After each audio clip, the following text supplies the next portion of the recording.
waxaana wanaagsan dhammaan akhyaartana daawanaysa meel kastoo joogtaanba ku soo dhowaada mar kale iyo barnaamijkeennii falaqaynta qodobadan ku soo qaadanayno waxaa ka mid a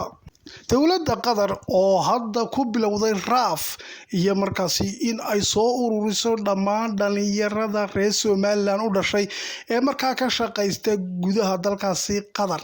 iyo qaar markaa iyagoo ciidan ahaan iyo tababar halkaasi markii horeba u tegay oo qatar ka tirsana ciidamadooda kulli wixii u dhashay reer somalilan oo dhan inta ay soo ururisay qatar ayay diyaarado militari kusoo gurtay waxaana la sheegayaa hadda in ay kusoo daadisay xamar oo ay ku khasbayso in markaasi ay ka qayb galaan waxay ugu yeedheen ciidamada soomaaliya la dagaalamaya kooxaha shabaabka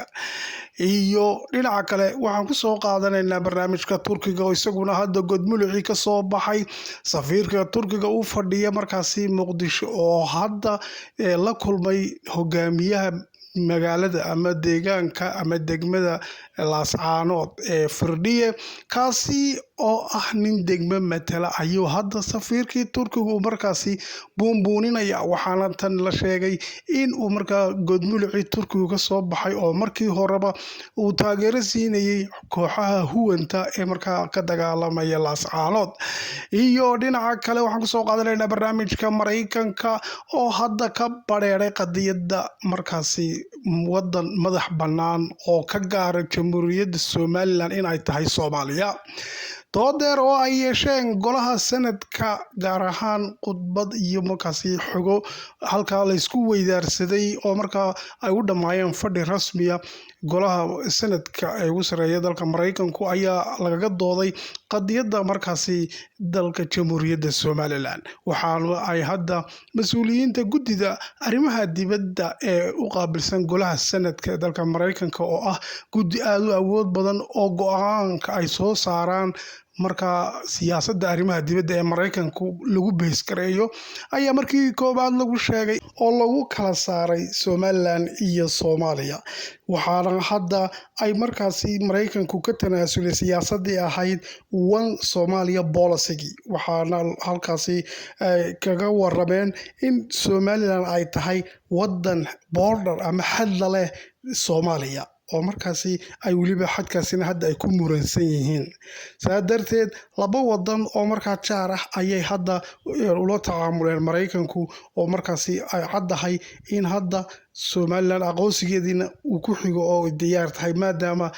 laba wadan oo jaara oo xad leh ay hadda maraykanku u tixgeliyeen somalilan iyo soomaaliya sida oo kalena soomaaliya inay fashilantay oo dowlad musuq maasuq badan tahay ayaa halkaasi lagaga hadlay faahfaahin dheer ayaan idin hayaa dhinaca kale waxaa kusoo qaadanaynaa barnaamijka guddidii doorashooyinka jamhuuriyadda somalilan oo laba xubnood oo kamidii baxsadeen oo xamar tegeen fadeexad weyn oo halkaa ka dhalatay waxaana hadda ka qayb qaadanayaan doorasho markaasi xasan sheekh halkaa ka wado iyada oo markaa guddi doorasho lagu sheegay oo markaa xamar ka hadlaysay ay sheegeen in laba xubnood oo ka yimid somalilan guddiga doorashadu ay markaa kala qaybgelayaan dadka qaarkood waxay ku doodayaan in ay tahay inay khibrad hadda soomaaliya weydiisanayso somalilan laakiinse waxa halkaasi hadal ay ka jeediyeen niman u hadlaya guddidooda doorashada xamar ka hadlaya ay sheegeen in ay yihiin markaa doorashooyinka jamhuuriyadda somalilan ka dhacay ay sheeganayaan oo leeyihiin doorashooyinkii somalilan ka dhacay kuwii puntland ka dhacayba dowladda federaalka guulahay gaadha ay ka mid tahay ay ku doodayaan taasi oo markaa qadiyadda madax banaanida jamhuuriyadda somalilan ay tahay weerar iyo dhaawac hadda lagu soo qaaday oo markaasi labada khaayin ee u tegay markaa soomaaliya ay dhabarka ka toogteen qadiyadii madax banaanida jamhuuriyadda somalilan ayaa la yidhi qodobada iyo qodobo kale ayaan kusoo qaadanaynaa barnaamijka kusoo dhowaada waa hagaag aan ku bilowno barnaamijka ee waxaa maraykanka ka qabsoomay caawa fiidkii marka la eego waqtiga jamhuuriyadda somalilan oo caasimada hargeysa iyaga maalin bay u ahayde maraykanka doodeer oo markaasi dhex martay ama kulan iyo kalfadhi caadiya oo ay yeesheen golaha sanadka ee dalkaasi maraykanka guddida arrimaha dibadda ee u qaabilsan golaha sanadka ayaana halkaa ka jeedinaysay warbixino ku saabsan xaaladda wadamada geeska iyo bariga afrika badi xoguhu markaasi horta wadamo badan ayay taabanayeen sida dagaalka Suudaan iyo markaasi xaaladda geeska Afrika iyo magaratay gaar ahaan Chinesku inuu hadda saameyn badan ku leeyahay wadamada geeska Afrika oo hadda uu la wareegayba Afrika badi taasi oo eg tahay Mareykankii markaa laga sii saarayo Afrika oo Chinesku la wareegayo waxaana sheegeen sidoo kale xasilooni darrada Suudaan iyo howlahaas inuu ka qayb qaadanayo adigu xaaladda marka la eego Somaliland arrimaha khuseeya iyo markaasi Soomaaliya waxa horta badi Soomaaliya halka laga soo jeediyay in Mareykanku wixii uu dhoobdhoobay dhowr iyo 10 sanadood ee balaayinka dollar uu ku bixinayay islaha maamul u sameeyay dawladda Soomaaliya ay fashilantay oo ay noqdeen meel fadhiid ah oo musuqmaasuq iyo markaasi lacaga in la iska cuno oo lagu shaqeysto mashruuc argagixisan la dagaalamaynayo ah in halkaasi ka socotay oo aan dawladiskii iyo dawladnimadii uu Mareykanku billions of dollar ku bixiyay ay halkaasi mid noqotay biyo coldaanshay oo wax dawlad la sheego oo hadda ka jirta aanay jirin oo ay tahay meel fashilantay sidoo kale jamhuuriyadda Somaliland in ay tahay meel dimuqraadi ah oo markaasi wadan doorashooyinkiisa iyo nidaamkiisa iyo waxqabadkiisa u socdeen oo horumar hiigsanaya inuu yahay ayaa halkaasi lagu xusay sidoo kale waxa xusid mudan in markaasi gudida arrimaha dibadda gaar ahaan gudoomiyaha gudida arrimaha dibadda ee golaha Senate-ka u qaabilsan inuu sheegay in Somaliland iyo Soomaaliya ay yihiin laba wadan oo markaasi xuduudo u dhaxayeen ay hadda ku muransan yihiin oo waliba muran u dhaxeeyo marka gaar ahaan ay leeyihiin xad hadda labada dal oo ay ku muransan yihiin waxaan halkaasi ku jabtay ama halkaasi ka cad siyaasadii one policy one Somalia policy la oran jiray ay halka gebi ahaanba tahay Mareykanku inuu ka tanaasulay Somaliland iyo Soomaaliya inay yihiin laba wadan oo xad leh inay yihiin ayuu markaasi hadda ula macaamilaya Mareykanku waana waxa la yiri Google Digi aqoonsiga Somaliland ee markaasi Mareykanku ku dhawaaqayo maadaama hadda golihii ugu sareeyay ee markaasi sanadku uu hadda sheegay in Somaliland iyo Soomaaliya ay yihiin laba wadan oo xad leh oo xadkaasina hadda ay ku muraysan yihiin taasina ay tahay marka guul weyn oo soo hoyatay Somaliland sidoo kalena la filayo marka inay halka ka sii ambaqaadmi doonto dadaalka aqoonsiga ee Mareykanku uu ku aqoonsanayo jamhuuriyadda Somaliland dhinaca kale waxa uu sheegay Mareykanku gabi ahaanba hadda in aanu sii wadaynin lacagihii uu siinayay markaasi Soomaaliya oo dhowr iyo 10 sanaba khasaare ka taagan yahay laakiinse la dagaalanka argagixisada qayb ayaan ka ahaanaynaa buu yidhi haddaba dhinaca kale waxaa jirta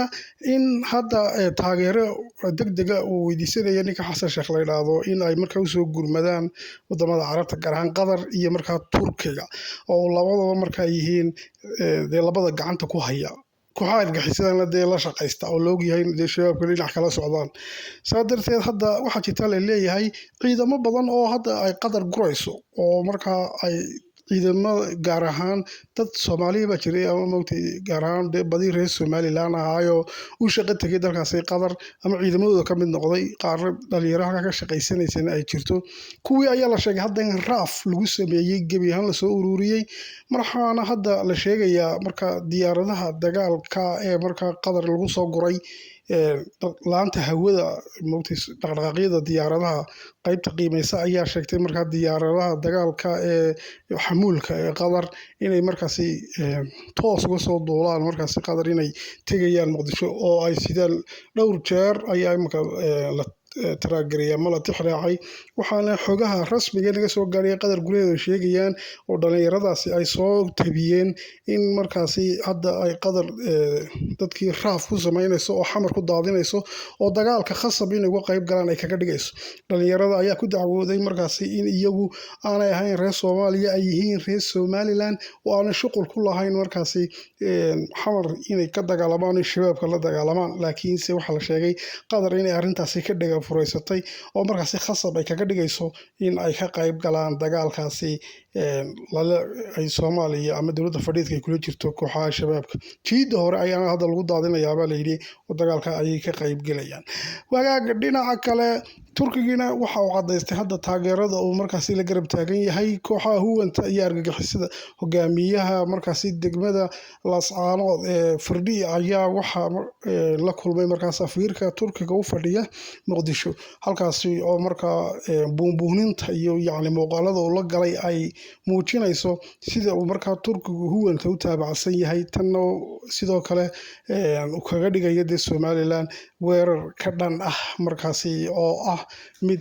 dee diblomaasiyadeed dalka jamhuuriyadda somalilan, maadaama uu markaasi hadda kooxii huwanta hogaamiyahoogii muuqaal kolba la soo gelayo taageerana wuu siinayaa baa layidhi. wixii kasoo kordha waynoo barnaamijyada dambe. Nabadgelyo.